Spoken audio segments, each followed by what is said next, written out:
Hello everybody. जब भी जो देख रहा है, good morning, good afternoon and good evening. So smile इसलिए भी है क्योंकि अमेंडमेंट्स बहुत ज़्यादा कम हैं इस अमेंडमेंट क्लास में। जनरली अमेंडमेंट्स काफ़ी ज़्यादा होती हैं। सो इंटर May 24 के लिए जो अमेंडमेंट्स हैं वो बिल्कुल ही जैसे मैं क्लासेस में बोलती हूँ इतनी सी अमेंडमेंट्स हैं, ना के बराबर अमेंडमेंट्स हैं। तो आओ जल्दी से देख लेते हैं आरटीपी में जो अमेंडमेंट्स कवर करी हुई हैं सेक्शन 23 में और सेक्शन 89 में। और एक और छोटी सी अमेंडमेंट है जो मैं तुम्हें बता दे रही हूं INC 3 की इनकॉर्पोरेशन के रूल्स में। कॉर्पोरेशन के रूल्स हमें INC लेना होता था, INC 3। INC 3 में हमें क्या मिलती थी? रिटन कंसेंट मिलती थी न्यू नॉमिनी। तो INC यहां से अब क्या कर दिया गया है? हटा दिया गया। नए नॉमिनी की आपको कंसेंट लेने के लिए, या ओरिजिनली जब आप नॉमिनी को अपॉइंट कर रहे हैं उसकी कंसेंट लेने के लिए जो स्पाइस फॉर्म प्लस है, जो हमारा स्पाइस प्लस फॉर्म है, उसी में आपको क्या कर देना होगा? वहीं पर आपको टिक लगा देना होगा कि मैं अग्री करता हूं नॉमिनी बनने के लिए। नॉमिनी खुद हटता है, दूसरा आता है, वो भी डिक्लेरेशन फॉर्म पे INC 4 में टिक लगा देगा। कहीं पर भी जहां पर भी नया नॉमिनी अपॉइंट किया जाता था और उसको अपना डिक्लेरेशन देनी होती थी, रिटन डिक्लेरेशन, तो उसके लिए क्या कर दिया गया है? उसके लिए अब INC फॉर्म 3 जो था वो हटा दिया गया है और सिर्फ एक डब्बा दे दिया गया है हर जगह जिसमें वो न्यू नॉमिनी अपनी डिक्लेरेशन दे सकता है कि yes I am okay with my appointment. ये एक छोटा सा चेंज था। फिर आया section 23 public offer and private placement में चेंज। देखो क्या कहता है, पढ़ा पढ़ा लगेगा, ये हमने क्लासेस के दौरान पढ़ा था। Following subsections are inserted. Such class of public companies may issue such class of securities for the purpose of listing on permitted stock exchange in permissible foreign jurisdictions and such jurisdictions as central government may prescribe। याद है जब हमने किया था कि कहाँ कहाँ कौन सी कंपनीज लिस्टेड होती हैं, कौन सी कंपनीज लिस्टेड नहीं होती हैं। फिर वहां पर मैंने तुम्हें बताया था कि एक सबसेक्शन 3 है जो अभी नोटिफाई नहीं हुआ, सबसेक्शन 4 है जो अभी नोटिफाई नहीं हुआ है, कि ऐसा भी हो सकता है कि इंडियन कंपनीज चाहे तो डायरेक्टली कुछ फॉरेन जुरिस्डिक्शंस में जाके खुद को लिस्ट करा सकती हैं और उन्हें एडीआस और जीडीआस को इशू करने की जरूरत नहीं पड़ेगी। फॉरेन जुरिस्डिक्शंस कुछ अपॉइंट कर दिए जाएंगे, central government time to time appoint कर देगी फॉरेन जुरिस्डिक्शंस को, और वहां पर जाकर आप अपनी डायरेक्ट कंपनी की लिस्टिंग करा पाएंगे। वही तो कहा गया, class of public companies issue कर पाएंगी सिक्योरिटीज ऑन स्टॉक एक्सचेंज जो फॉरेन जुरिस्डिक्शंस में होंगे। ठीक है। सो अभी तक तो तुम्हें पढ़ना है वहां पर कोई भी फॉरेन जुरिस्डिक्शन अलाउ नहीं किया गया था, सेंट्रल गवर्नमेंट ने कोई प्रिस्क्राइब नहीं किया था। अब तुम्हारे बाद कुछ प्रिस्क्रिप्शंस आ गए हैं, उसकी डिटेल में हमें नहीं जाना, हमें सिर्फ इतना समझना है कि अब पब्लिक कंपनीज कुछ फॉरेन जुरिस्डिक्शंस में जाकर डायरेक्टली अपने शेयर्स को लिस्ट करा पाएंगी। बस एक पॉइंट ये बता दो, क्या वो लिस्टेड कंपनी कहलाई जाएंगी? तब भी नहीं, क्योंकि हमारी कंपनी वो तो सीधा कहाँ करा रही है? वो कहाँ करा रही है? फॉरेन जुरिस्डिक्शंस में जाकर लिस्टिंग करा रही है, नॉर्मल लिस्टिंग नहीं कराई। फोर्थ क्या कहता है? सेंट्रल गवर्नमेंट चाहे तो एग्जेम्प्ट कर सकती है किसी भी क्लास ऑफ पब्लिक कंपनीज को सब सेक्शन 3 से, कि आप पे या तो प्रोस्पेक्टस नहीं लगेगा, या शेयर्स नहीं लगेंगे, या declaration of registered ownership and beneficial ownership नहीं लगेगा, आपका अगर SBO वाला है वो नहीं लगेगा, डिक्लेरेशन ऑफ डिविडेंड नहीं लगेगा। और ये बात वो कब कह सकेगी? जब वो दोनों हाउसेस ऑफ पार्लियामेंट में जाके इस बात को अलाउंस ले लेगी। तो सेंट्रल गवर्नमेंट को पावर दी गई कि किसी भी क्लास ऑफ पब्लिक कंपनीज को वो एग्जेम्प्ट कर सकती है, किससे? From subsection 3, right.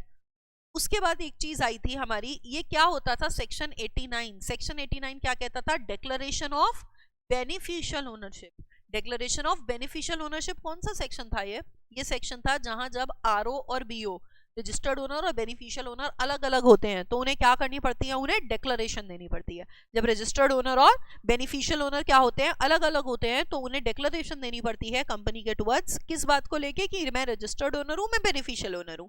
क्या थोड़ा सा चेंज आया है? यस, पूछा जा सकता है। हर कंपनी डेजिग्नेट करेगी एक पर्सन जो रिस्पॉन्सिबल होगा इस बात को दूसरों को फर्निश करने के लिए। मान लो मेरी कंपनी में कुछ रजिस्टर्ड ओनर है जो बेनिफिशियल ओनर नहीं है, कुछ बेनिफिशियल ओनर है जो रजिस्टर्ड ओनर नहीं है, तो अब ये ड्यूटी है मेरी कि मैं क्या करूं? एक पर्सन को डेजिग्नेट करूं एक पर्सन को जो रिस्पॉन्सिबल होगा for furnishing and extending cooperation for providing information to the ROC. मान लो कंपनी में कौन आया है, कंपनी में आरओसी आई है, तो हमें एक पर्सन को डेजिग्नेट करना पड़ेगा जो सारी इंफॉर्मेशन आरओसी को देने में क्या करेगा, हमारी हेल्प करेगा। जो भी आरओसी हमसे आके रजिस्टर्ड ओनर और बेनिफिशियल ओनर के बारे में पूछना चाहते हैं, उस केस में designated person will help. For the above purpose company किस किस को डेजिग्नेट कर सकती है, कंपनी सेक्रेटरी, अगर कंपनी में कंपनी सेक्रेटरी की रिक्वायरमेंट है, किसी भी केएमपी को other than company secretary, every director जहां पर कंपनी में कोई भी कंपनी सेक्रेटरी या फिर केएमपी नहीं है। तो इजीली एमसीक्यू 2 मार्क्स के लिए पूछा जा सकता है। और जब तक कोई भी पर्सन डेजिग्नेटेड नहीं है जो डेजिग्नेट करना था, तो किसको मान लिया जाएगा designated person, company secretary, MD और अ मैनेजर या एवरी डायरेक्टर। कंपनी को इन्फॉर्म करना होगा details of the designated person in the annual return. MCQ के लिए फुल पूछा जा सकता है। डेजिग्नेटेड पर्सन कौन होता है, डेजिग्नेटेड पर्सन क्या करता है, आरओसी को इंफॉर्मेशन फर्निश करने में हेल्प करता है कि कौन रजिस्टर्ड ओनर है और कौन बेनिफिशियल ओनर है। अगेन एक इंपॉर्टेंट पॉइंट आया, याद है हम सेक्शन 29 करते थे जिसमें हमारा रूल 9A आया था कि अब हर पब्लिक कंपनी को भी, अनलिस्टेड पब्लिक कंपनी को भी डीमटेरियलाइज्ड फॉर्म में ही शेयर्स इशू करने पड़ेंगे।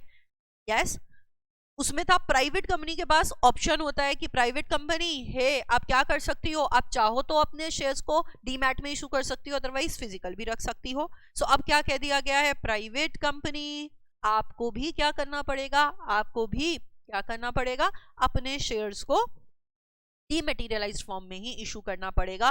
और छूट दे दी गई किसको, छूट दे दी गई बच्चों स्मॉल कंपनी को एंड गवर्नमेंट। बाकी जो सारी प्राइवेट कंपनीज हैं उन्हें क्या ही करना होगा, उन्हें अब डीमटेरियलाइज्ड फॉर्म में ही शेयर्स को इशू करना पड़ेगा। सो एक आईएनसी की अमेंडमेंट आई, एक 23 सेक्शन में अमेंडमेंट आई जहां फॉरेस्ट जुरिसडिक्शंस में जाकर लिस्टेड करा सकते हैं और सेंट्रल गवर्नमेंट अपने बलबूते किसी को भी एग्जेम्प्ट कर सकती है। फिर एक आया सेक्शन 89 में कि आपको आरओसी को any person who wants to take the information, आपको एक पर्सन डेजिग्नेट करना पड़ेगा, इधर केएमपी हो, कंपनी सेक्रेटरी हो, वो नहीं है तो केएमपी हो, वो नहीं है तो डायरेक्टर माना जाएगा। और जब तक आप डेजिग्नेट नहीं करते हो, यही लोग क्या मान लिए जाएंगे, डेजिग्नेटेड पर्सन मान लिए जाएंगे। क्या इनकी इंफॉर्मेशन आपको एनुअल रिटर्न में भी देनी है? यस। और आज की डेट में क्या हर प्राइवेट कंपनी को अब से डीमटेरियलाइज्ड फॉर्म में शेयर्स को इशू करना है? Yes, other than small and government company. So this was all for today's amendment class. Amendment से क्वेश्चन मैम आ सकता है क्या, एमसीक्यू के फॉर्म में आ सकता है, अदरवाइज 2 मार्क्स में आ सकता है। छोटी सी वीडियो है, जरूर देखें, क्या पता आ जाए तो फ्री के मार्क्स देकर जाएगा। सी यू गाइज। आप मेरा नंबर भी नोट कर सकते हैं, कोई भी आपको इशू है, कोई भी प्लानिंग में दिक्कत आ रही है, मैम पेपर में टाइम कम बचा है, किस तरीके से पढ़ें, क्या करें, तो इस नंबर पे आप मुझे क्या कर सकते हैं, व्हाट्सएप कर सकते हैं। I am always available for your help, right. See you guys, take care, अच्छे से पढ़ना, ऑल द बेस्ट।